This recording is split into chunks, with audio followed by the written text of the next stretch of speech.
Hello all! Since I recently achieved 100 character summaries for Girls Frontline, Azure Lane technically, and Arknights, I thought I'd do a little Q&A to celebrate. There will be a mix of questions asked by you guys as well as some I just wanted to ask and answer myself. Mac9704 asks, what got you into all three of them? I started playing these around the start of the pandemic, so late 2019, early 2020 or so. Or it might have been 2021. Well, regardless, I had nothing better to do. Some of my friends played Girls Frontline, and I enjoy firearms, so I thought I'd give it a try. Ended up really liking it, and then I believe I caught wind of Azure Lane a bit later because, again, one of my friends was playing it. Instantly fell in love with the character Bismarck because there was a rerun of Bismarck's event, and I think they also recently added Perseus? I'm hazy on the details. Regardless, I continue to play it. Finally, Arknights was the new kid on the block at the time. It released, early January 2020? Didn't really enjoy it at first, and I felt it was way too grind heavy. Sure, the other two are, but not to the extent of Arknights, so I dropped it. I don't know why I picked it up again later, but I did, and I kept playing. Overall, I find the characters very well written, story is engaging, but a big hurdle for new players for these games is the gacha grind and the social stigma, not to mention some of, if not all of the communities being a bit shit. Gyang Trin Chong 7952 asks, want to showcase your accounts? Not particularly, because it will take too long, but I will give this information out. I'm only missing Ebenholz, Hulehek, Lin, Paulus, Cubai, Ray, Schwartz, and Jolie for the 6-star operators. All the 6-star operators I do have are around E2 level 60, with the ones that I don't use often, like Yenektes, Helliger, Farttooth, being lower than level 60, and the ones that I do use very often, like Meta Ops you can use and AFK with, being higher than level 60 with Module, or level 90. I have almost all the trim medals and Arknights. I believe I'm just missing one contingency contract. I'm leveled 120, 115, and 159 for Arknights, Azure Lane, and Girls Frontline respectively. I have a 98.5 collection rate for ships in Azure Lane. I think the only ones I'm missing are the ones you have to grind for on late game stage 4 of a chapter stages, so Bunker Hill, and it's not Reno, New Orleans, Houston 2, probably a few others. I have almost all the PR ships done, and I'm currently working on Halford, and then I'll be done every one of them. I have a 90% T-Doll and a 96% Protocol Assimilation collection. I've modded all the moddable T-Dolls. I believe most are at mod level 3, but there are still a few I'm working on. And I own all the Bismarck, Sidoroka, and UMP-40 outfits. Official Soul Army asks, what was your motivation for covering the 3 different gacha? I imagine you're an avid player of all 3, but it takes a certain kind of drive to manage 3 different games and cover it in the manner you have. Unbiased 1023 also asks a similar question, asking what keeps me motivated. It all started when I noticed there was very little coverage of stories and characters of Girls Frontline within English-speaking countries. Before I added Azure Lane and Arknights into the mix, sure, you have channels that just have, all the cutscenes auto-playing so you can read them over the span of a few hours, or how to clear a specific stage or a character showcase. And they're great at what they do, no shade to them, but there was practically no one, at least to my knowledge, that covered stories and characters in like a summary format. So I saw the gap in the proverbial market, and I placed myself in there. Personally, I find summaries much easier to watch, and I can kind of have them in on the background or, flick through them when I need to. And it's more digestible rather than reading something over the span of a few hours or going to a wiki page and trying to understand, how it can actually be used. Then again, I am just summarizing a lot of these things, so not perfect, but in my opinion a bit better. As for what keeps me motivated, it's largely a sunk cost fallacy at this point, since I've already dedicated so much time into it, as well as it giving me something to do. It's a nice hobby, and I'm not trying to make a career out of it because I know how much of a long shot it will be, but especially in this niche neck of the woods that is gacha content. Tilia Oliver 6066 asks, what factions do you like most in Azure Lane and Arknights? The Azure Lane part of the question is super easy. Ironblood, without a doubt. Now, keep in mind that's mainly because Bismarck is there, but I just love the designs of their riggings compared to every other faction, as the only ones who come close are Northern Parliament, but I find a lot of their designs kind of samey, unlike Ironblood for the most part. As for Arknights, I don't really have a favorite faction per se, since Sidoroka is just a Minosian mercenary, but I do wish they would explore Minos as a faction or area. That and Higashi. I'm kind of getting tired of everything being in either Ursus or Victoria or Columbia or Yan/Lungmen. Hell, even Casimirs and Sargon are starting to feel tired because all in Casimirs, it's just Neural family this and Neural family that. Granted, they have Pinus Sylvestris now, but even then, that's just like all about the Neurals for some reason. Sargon, it's typically what Eunectes and Gavial. Needs to really expand more in Sargon. Oh boy, here's a long one. Knight 6831 asks, do you think jets and turboprops should be exclusive to the Royal Navy? No, I don't, but the Wyvern is really the only turboprop that might have been around in 1945, since that seems to be the kind of cutoff year with Azure Lane, at least for a few exceptions. If they start adding in early jet or turbojet fighters and bombers like Thunder Screech Banshee or Tu-91, that just opens the dam for starting with Cold War and then modern ships, when Azure Lane seems to be purely focused on World War II and a bit of World War I, and now, like, the golden age of piracy for whatever reason. And trying to balance Cold War-era ships against World War II and World War I, it's just going to make everyone use the Cold War-era ships. Short answer, no. The Royal Navy personally, I don't think should be the only ones to get, but it's best kept that way before we have like the nuclear enterprise with Phantoms. If Victoria's got a ultra rare retrofit, would you prefer it to be the late World War II or Cold War retrofit? I don't really care either way, but in the event that she does get one, she'll probably get the World War II one, since that's typically how things are done. Why have the new event ship videos stopped? I'm not really allowed to talk about that one.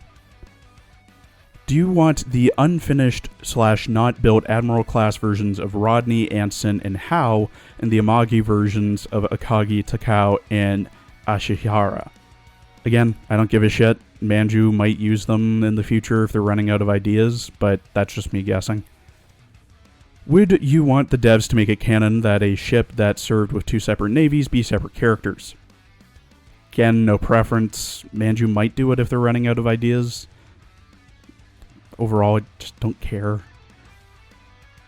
Do you actually hate SOP Mod and UMP45? Are there any other characters you hate? I don't hate them per se, I just find their fans really fucking annoying.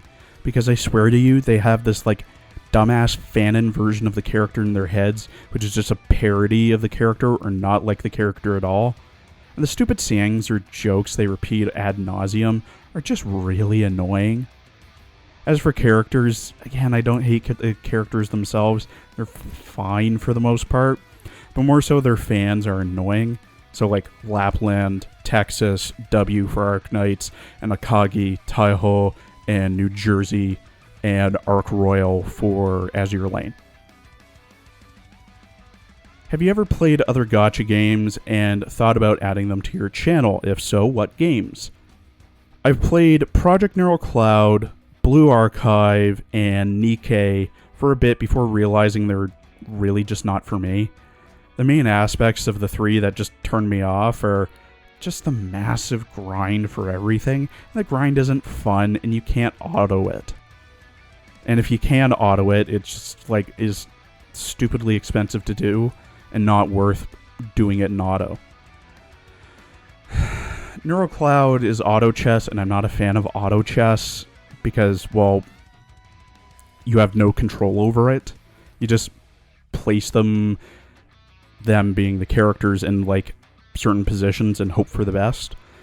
Blue Archive is also the same way. It's grind after grind after grind to maybe progress one level further. Not to mention, I find it extremely annoying. You cannot control your students at all.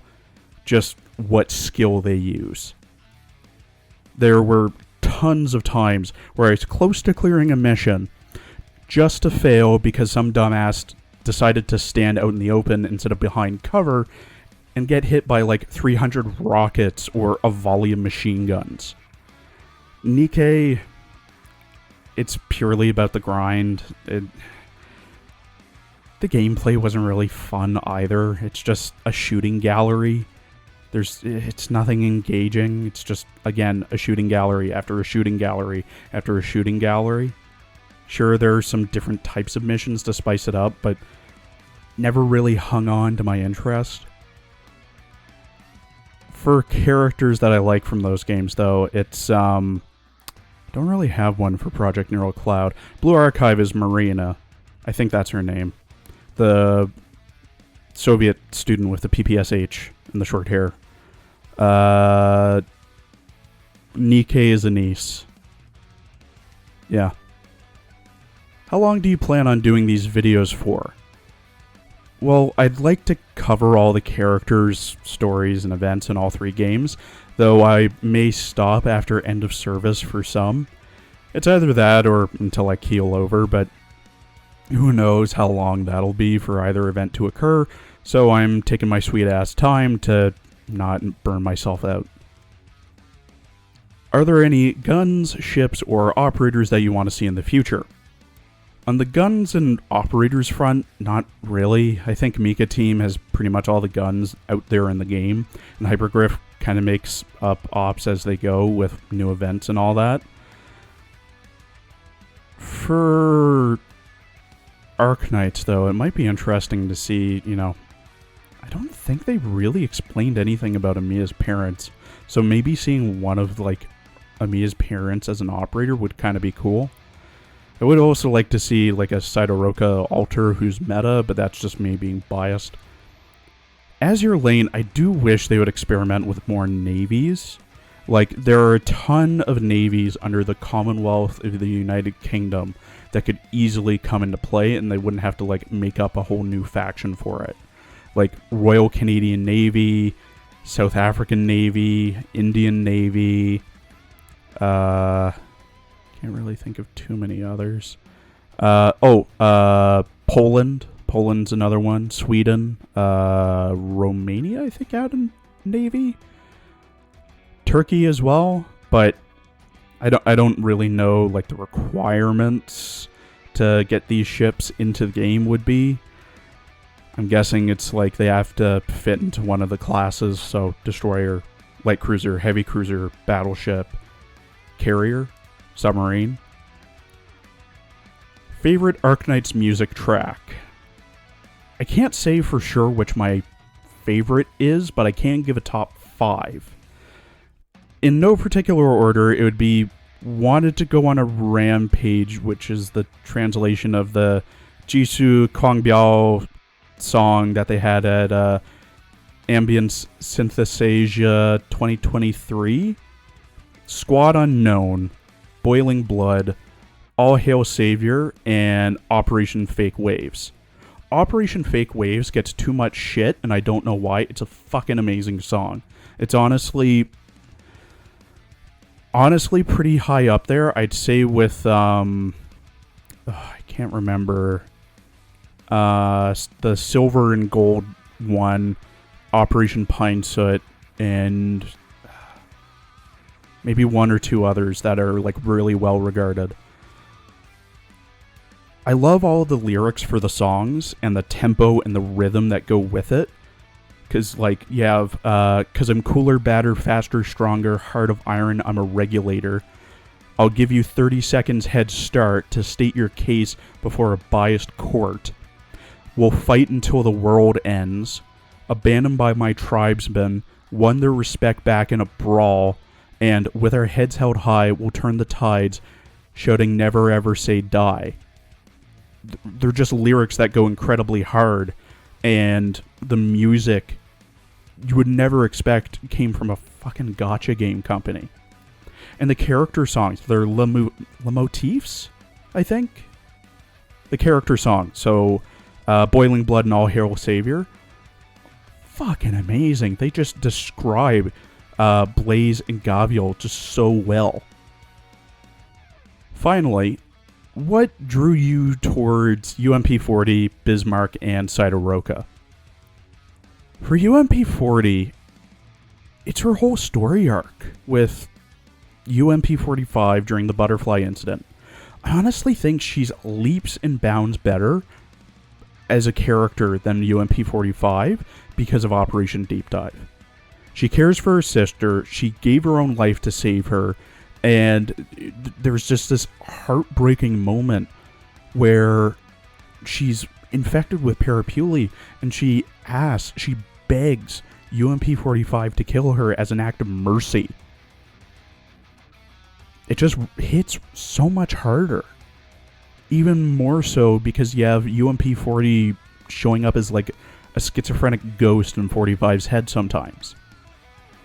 Bismarck is, for the character herself, less so the story, she's quintessentially Gap Moe. To everyone, she's the strong, stoic leader of Ironblood, master of strategy and war. But she does have her doubts about her rule and has her role as the leader of the Ironblood. She also worries about her sister Tirpitz, who's up alone in Norway. And she shows that more and more the closer you get to her. She's not the Iron Chancellor who's impervious to all outside influence. She's a leader who isn't sure of herself, but has to be a leader because of the circumstances she's in. For Sidoroka, she really caught me off guard with her personality. Other mercs and Arknights all kind of feel the same, self-centered, more concerned about money than others. Sidoroka, on the other hand, is professional, courteous, cares for others, tries to get the doctor up and moving, always tries to help the doctor without anything in return outside of, well, being paid, I guess, but that not like demanding money for everything. She also has big tits. Thank you for watching. Please follow my Twitter and Blue Sky for updates, and please look out tomorrow for next week's character summaries. Also, just as a heads up, I also usually do like a month-long break in December, so I think there's 2-3 weeks until December, so look out for that. No videos in December.